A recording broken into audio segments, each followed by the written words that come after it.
Félicitations, vous avez réussi le premier quiz. Je vous retrouve sur la deuxième partie. Le risque n'est pas le danger. Alors, du point de vue de l'anthropologie des conduites sexuelles, il y a d'une part les rites de passage initiatiques dans la société traditionnelle, qu'on ne retrouve plus dans les sociétés modernes, ou par contre il y a des néo-ritualisations d'épreuves à risque qui peuvent être reprises dans des activités extrêmes. Il est important de savoir que nos sociétés actuellement sont marquées par les sociétés de migration, d'exil, avec des processus de structuration qui associent exil, identité, avec la question du sexué, l'identitaire, du communautaire. Les conduites ordaliques, ce sont ces épreuves sacrées. Eh bien, pour l'adolescence, le défi est comme une source de jouissance qui ne se traduit ni par un désir clair de s'autodétruire, ni un désir de mort, ni un déni de la mort.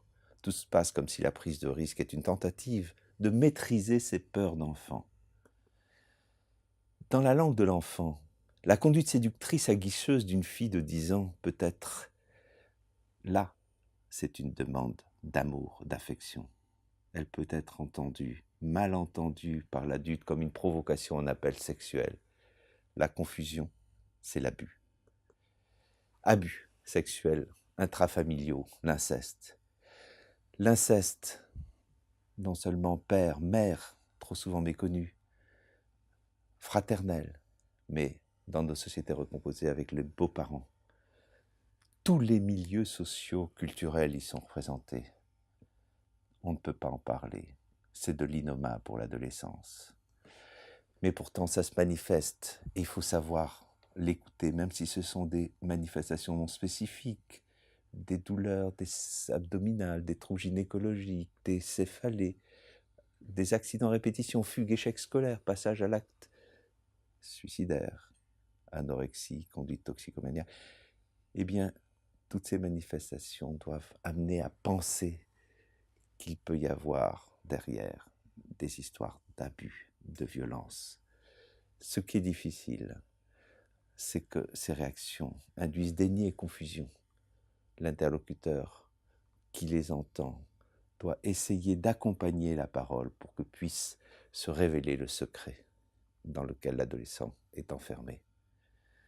Ces adolescents peuvent être victimes de pédophilie, de viols en groupe par les tournantes.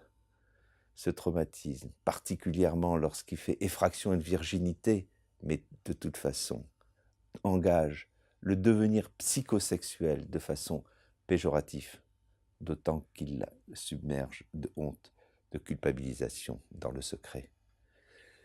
Je propose une notion que j'appelle le syndrome d'exposition au danger. Il est accentué à l'adolescence par des comportements de fugue, d'absentéisme scolaire, de déscolarisation.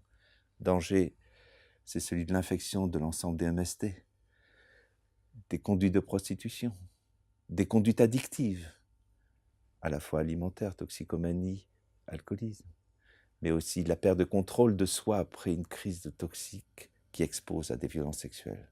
Aujourd'hui, l'emprise, c'est celle d'Internet, la banalisation de conduites pornographiques et la menace de se retrouver avec de véritables prédateurs. L'emprise et le danger d'exposition au danger, c'est celui de se retrouver confronté à des images de type sextape, où votre image est textimisée à tous. Il faut savoir que ce danger va se traduire aussi dans l'actualité par des radicalisations de type islamique, terroriste. La prostitution est une forme de trajectoire de ces dangers. On la retrouve à la suite, souvent, d'inceste, d'abus. Ces trajectoires, elles sont non seulement souvent des histoires individuelles, mais familiales. Il y a un passage à ce danger qui n'est pas un simple dérapage. Il ne faut pas associer directement risque, il faut accompagner le risque et protéger du danger, car mettre en danger sexuel, c'est le symptôme d'une souffrance identitaire individuelle et familiale. La mise en danger par des comportements sexuels est le symptôme d'une histoire de contenance insuffisante par la famille pour étayer le processus de transformation adolescente. Cette exposition, elle se traduit par ce que j'appelle le syndrome de disharmonie évolutive sexuelle, comme une sexualité prématurée, qui se traduit par des comportements inadaptés, d'excès d'excitation, séduction, érotisme, de masturbation intempestive, d'exhibitionnisme, voyeurisme, etc., qu'on peut évidemment, et d'où l'importance des professionnels de l'éducation nationale à y être prévenus pour ne pas limiter à une réduction stigmatisante de perversion et d'isolement, alors qu'on est là face à une souffrance de l'enfant qu'il faut accueillir. Ces dangers, eh bien, ils se traduisent aussi par des grossesses que j'appelle des grossesses prématurées à l'adolescence. Elles sont d'ailleurs rarement menées à terme, mais lorsqu'elles existent, elles posent la question effectivement aussi du devenir de l'enfant.